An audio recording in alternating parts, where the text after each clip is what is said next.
It means change of mind.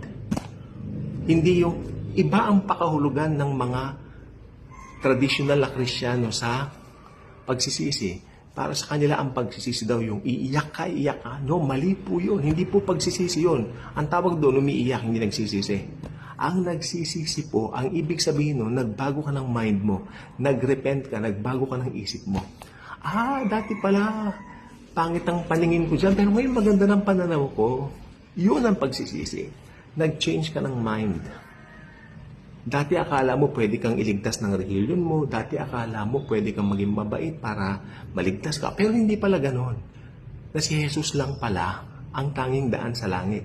Remember, sabi ni Jesus, I am the way, the truth, and the life. No one cometh to the Father but by me.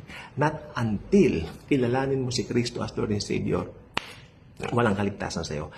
Pinagmamalik mo yan, pagsisisi mo, gawa mo yan. Dahil yan ay change of mind. Okay? Mali ang pagkaunawa nila sa pagsisisi. Sa kanila yung pagsisisi rin dinadagukan. Alam niyo bang ibig sabihin sa Greek ng pagsisisi? Metanoia. Repentance means metanoia. Change of mind. Change of the way you think. Okay? Yun lang po ibig sabihin nun. In that video, pag nakita niyo po, obserbahan niyo. Walang